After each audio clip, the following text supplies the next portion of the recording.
de l'Égypte, des Balkans et tout.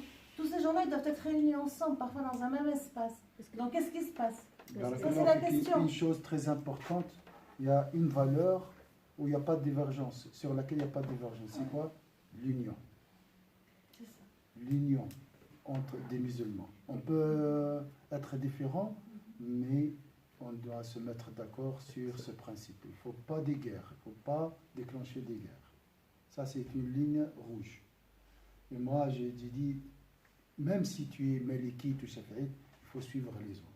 Si je suis de chez mes frères Hanafites, c'est ce que je fais. moi, je prie comme ça, je ne prie pas comme ça. Exact. Je suis l'imam, parce que l'imam, c'est mon guide. Par exemple, pour préserver la valeur de l'union. De toute façon, tout est accepté, c'est une rahma. Il y a plusieurs personnalités. L'imam Hanafi, l'imam Abu Hanifa, basé sur la raison. Donc, parce qu'il y a des gens qui préfèrent interpréter. Il y a d'autres qui s'attachent à la lettre. C'est des natures, c'est des personnalités. Ouais. Et l'islam est envoyé pour tout le monde. Subhanallah, en plus. C'est juste un exemple que Cheikh Omar Farouk Abdallah, c'est un cheikh des États-Unis, mais c'est un grand érudit. C'est pas que, machallah, c'est la sagesse, moi je lui dis, pour moi, c'est la sagesse en personne. Et il connaît beaucoup de choses. Donc, quand il te parle de l'histoire, il peut aller dans les détails des détails, machallah. Et il parle sur ce sujet et il donne un exemple qui est très clair. Il dit l'islam c'est l'eau.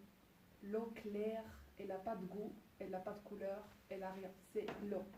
Et quand cette eau, elle passe par la Suisse, vous allez voir les montagnes suisses, vous allez voir toute la terre suisse, mais à travers de cette eau.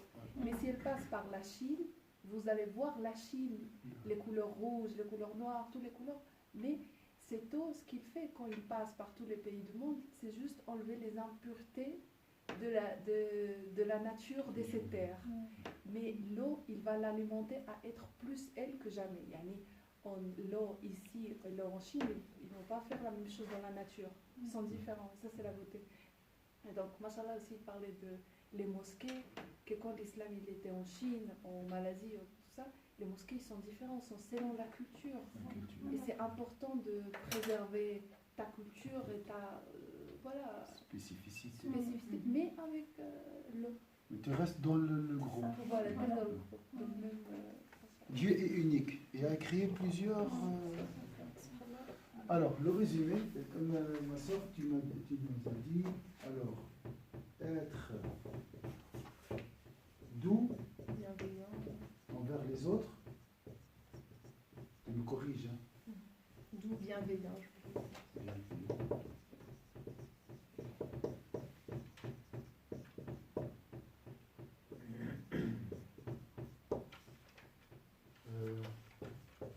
Vous comprenez, sévère, c'est ça? Sévère, on va mettre. Ferme. Ferme.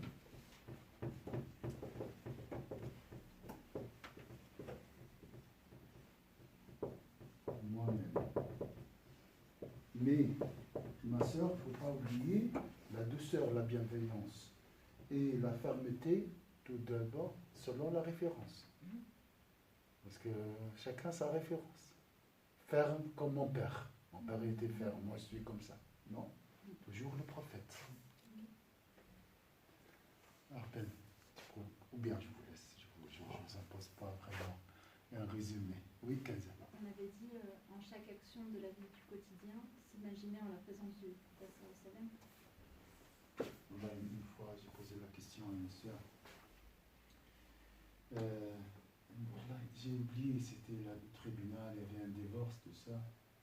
Il m'a dit, comment je vais réagir au tribunal? Parce que j'ai oublié les détails, c'était quoi la question? Mais il m'a dit, demain j'ai un tribunal, comment je dois réagir? J'ai dit, regardez comment j'ai dit. J'oublie pas cette sœur, qu'Allah lui donne un soulagement. Je ne sais pas la suite. Je lui ai dit, il faut imaginer demain, parce qu'il y a la question de, elle peut faire ça ou ne pas faire ça. Elle peut lui faire souffrir son ex, ou bien le pardonner. Je dis, ma soeur, imagine le prophète ça, comment elle va réagir? Dieu l'a dit, si c'était la prophète, nous ne serions jamais au tribunal. Si nous avons suivi le prophète, hein, j'aurais pas demain, j'aurais pas au tribunal demain. Donc ça veut dire quoi? Pourquoi ce divorce? Pourquoi ces conflits? Pourquoi c'est... Parce qu'on est perdu. On n'a pas de référence. On se réfère à quoi? Notre ego. L'ego, c'est notre guide aujourd'hui. C'est le modèle, c'est moi. C'est moi, satisfaire mes besoins, satisfaire mon image et tout ça. Tu ne peux pas continuer comme ça. Tu ne peux pas espérer la contemplation de noble face alors que tu es dans la contemplation de toi-même toujours, constamment. Alors, qu'est-ce que je veux dire ici? Tu as dit, Benza? S'imaginer en toutes circonstances en la présence du professeur Saleh. Imaginer. En la présence. En la En toutes présence. circonstances. En toutes circonstances.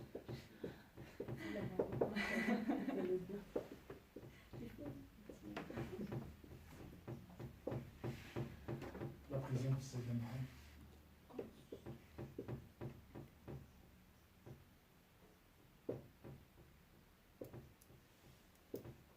Je vous donne l'anecdote. Des fois, je suis triste. Je fais quoi? Quotidien, ça peut être quotidien. Ça nous arrive. Des attaques, subhanallah. Je ne sais pas comment. Une tristesse tombe sur moi. Je fais quoi?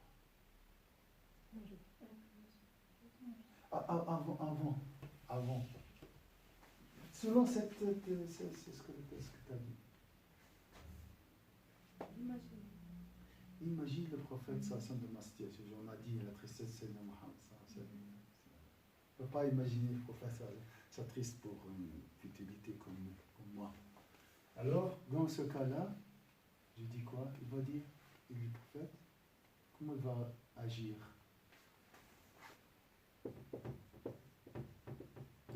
Ça arrive au prophète, parce que dans le Coran, tu trouves Dieu qui dit ne sois pas triste, ne t'attriste pas. Il parle à un prophète par rapport à une situation. Et il s'attriste pour Allah. Ouais. Le sens aussi, non, mais s'attrister, par exemple, si. Oui, non, mais par exemple, si le prophète. Comment dire? C'est comme. Il s'aperçoit de sa faiblesse, justement, par rapport à sa mission. Oui. C'est toujours par rapport à sa mission. Il a peur de ne pas être à l'auteur. On n'a pas bien transmis le message. Mais pas pour la dunya. Ouais, pas genre pour son peuple. Il a dit ceci, mais voilà. Pas comme nous. Les soucis de Sayyid Mohammed sont très nobles. Lui, il avait le souci de tout le monde. Oui, le souci de... pense aux autres. Oui. Il ne s'attriste pas parce qu'il sait que Dieu est avec lui. Voilà, c'est très simple. Si le prophète est à ma place, il va dire je ne dois pas m'attrister car Allah est avec nous. C'est le verset du Coran. Il t'appelle la tahzan, inna Allah ma'ana. Il va dire comme ça le prophète.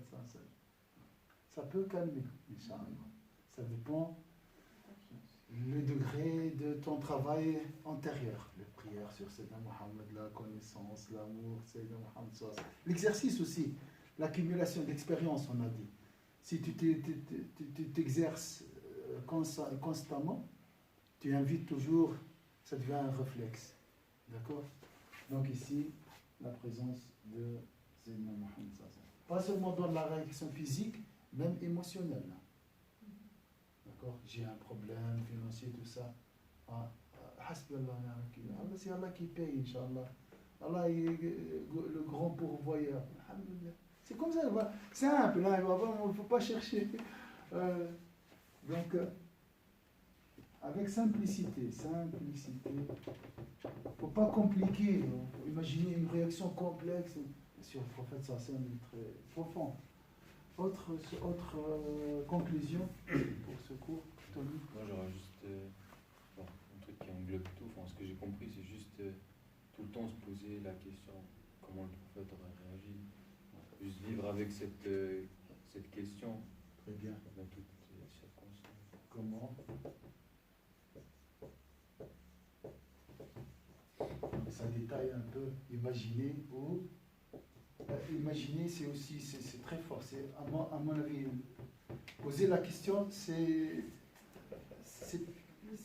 au début. Après, imaginez la réaction, ça va venir, ça peut arriver. Et je veux pas vous étonner par des choses, mais Inch'Allah, vous pouvez aller plus loin dans cette procédure. Ça commence par une question, s'interroger, et après imaginer, et après, Allah.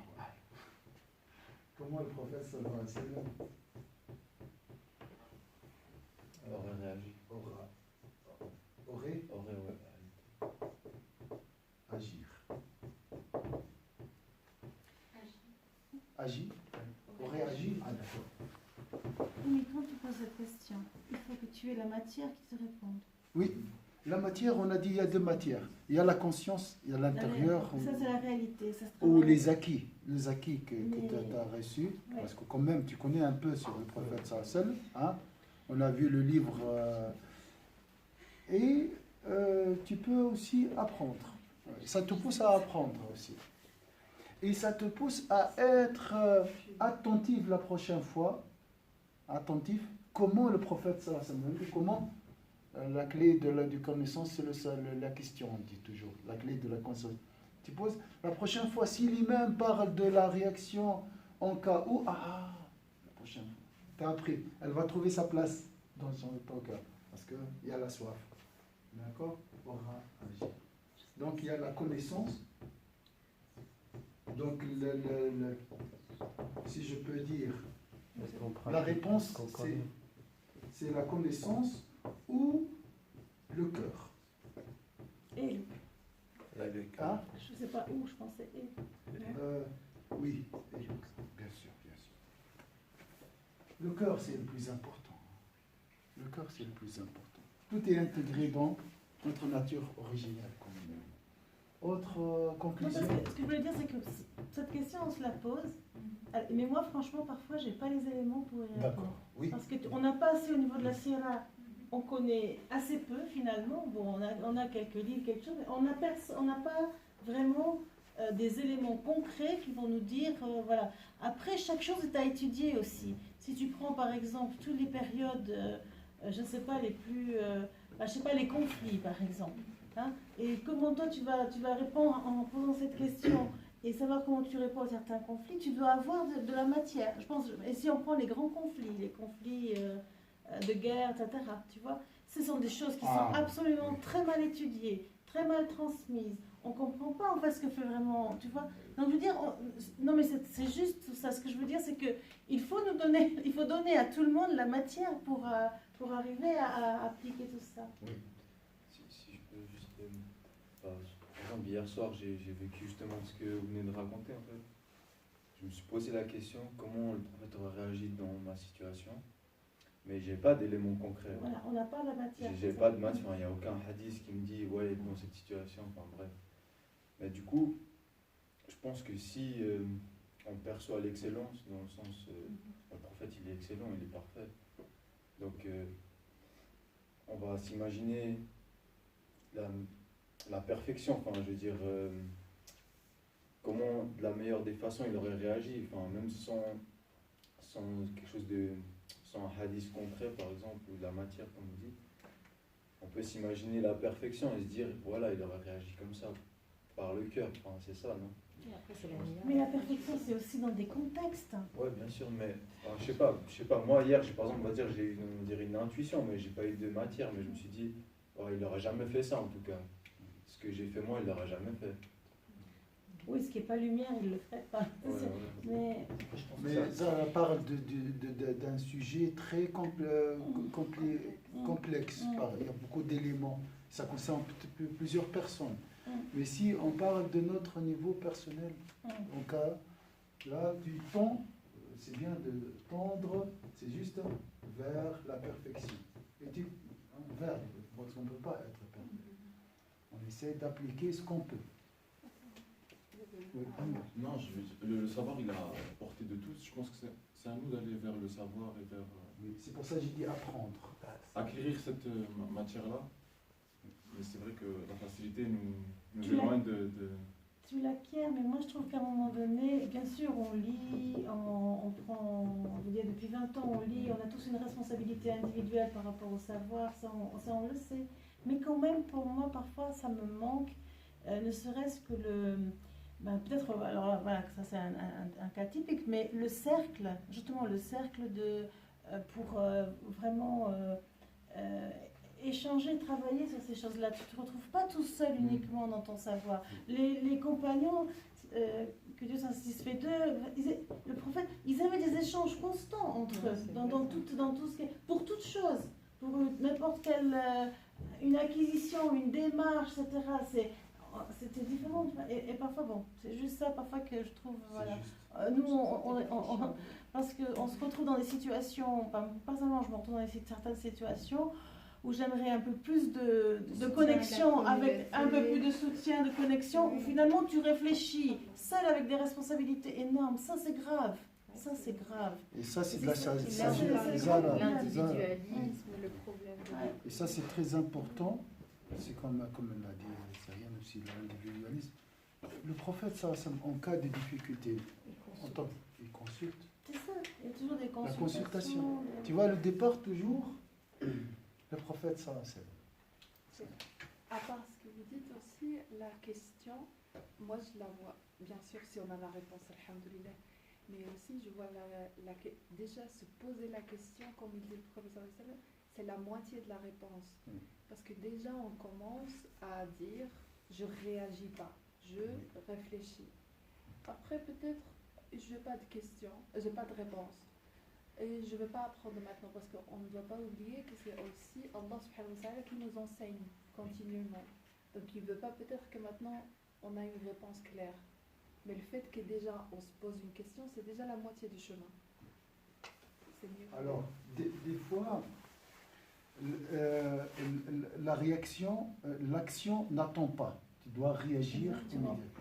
Mais concernant des problèmes capitaux, fondamentaux, on dit, hein, là, on peut aussi facilement trouver des réponses. Le problème, ils ont dit même dans la science, la psychologie, le cerveau, il dit cerveau, pour moi le cœur, le cerveau a besoin d'une réponse. S'il n'y a pas de réponse, il va sonner toujours. Hein? On a parmi les difficultés de notre vie, on a des questions toujours comme ça. Toujours, ça c'est une souffrance pour le cœur. Il faut une réponse. Je prends par exemple l'éducation des enfants. Pour notre situation, les enfants adolescents. Hein. C'est quoi la réponse? La réponse est simple. La patience. La patience, tu vois, direct. On fait des conférences. Et on complique. Quand on fait une conférence. Hein? Et qu'est-ce qu'on fait? On ajoute des points d'interrogation. Hein? Mais tout d'abord, la réponse la plus facile qui apaise le cœur, qui nous aidera à réfléchir mieux, c'est la patience, le destin, s'en remettre à Allah Azza wa Jal. Je confie mes enfants à Allah Azza wa Jal. Et ça, c'est valable pour tous les problèmes capitaux, les fondamentaux. D'accord? Comme ça, imagine le prophète, il avait le même problème, il va dire quoi? Hasbi Allah wa ni'mal wakil. En même temps, il avait un comportement tellement parfait, lui, que le retour qu'il pouvait avoir, je pense par rapport aux enfants, typiquement. Bien sûr. Voilà, c'était un exemple de perfection dans son comportement, de bienveillance, de transmission d'amour, de dialogue. Bien sûr. Ghazali dit sabr au shukr. Sabr au shukr, oui. Alhamdulillah, barakallahu fi. Donc, vous voyez, vous avez la réponse. Il faut effacer ça. Il ne faut pas laisser ces points. Hein? Jamais il faut vivre avec des points d'interrogation. Ça, c'est une souffrance. Hein? Mais c'est vrai ce que dit la dame, c'est quand même une force de, par exemple, le matin se retrouver comme ça entre frères et sœurs. C'est fort, ça aide que rester seul à la maison et lire un livre. Oui, bien sûr. C'est un Des fois, on ne le dit pas, on a du mal à l'exprimer, mais c'est vrai que c'est. Moi, je me sens bien. Je ne peux pas méditer toujours. Une fois par semaine. Et en dehors de cette méditation, je fais quoi? Il y a le cœur, si je n'ai pas de connaissances. J'essaie d'apprendre. Autre conclusion, je ne veux pas vous retenir. La prière sur cette vie. Ça, c'est la grande porte. Il faut suivre les ulama. Les ulama, ils ont dit comme ça, il faut les suivre. Il ne faut pas bricoler. Même si tu n'es pas convaincu, même si tu ne sais pas les résultats, tu ne vois pas les... Il faut suivre. C'est le médecin. Le médecin t'a donné une ordonnance. Il faut aller à la pharmacie, acheter et utiliser le... Mais il y a des gens qui connaissent mieux que le médecin. Bon, ça,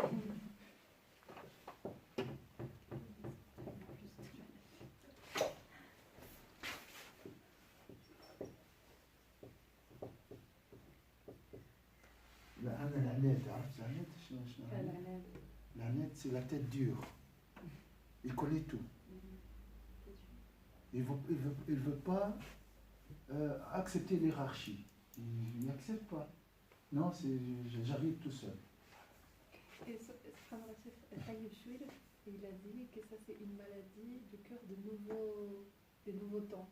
Qu'avant ça n'existait pas cette maladie dans les cœurs, en généralisé, mais maintenant, mais dans le monde, pas juste dans la Oumma. Qu'on accepte. Quoi? Une maladie du cœur.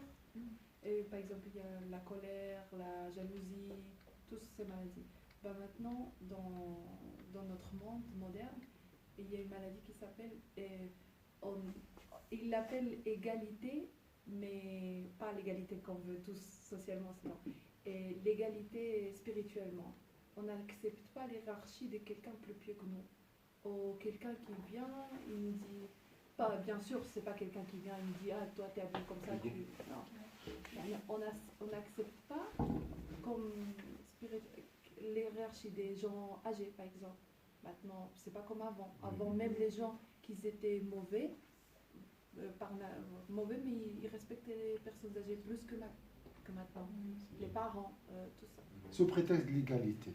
Voilà. Mais quand on va à l'entreprise, là, ça change. Là, on revient à faire marche arrière. Une hiérarchie. Autre conclusion.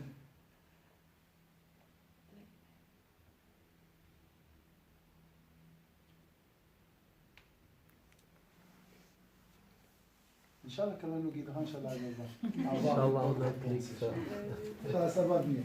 Dites-moi, regardez, la méditation est magnifique. Tu poses la question, tu commences à réfléchir, et plus tard, peut-être après un jour, tu reçois une réponse. Comme le destin, par exemple. Non, c'est que ça. Vous voulez ajouter quelque chose?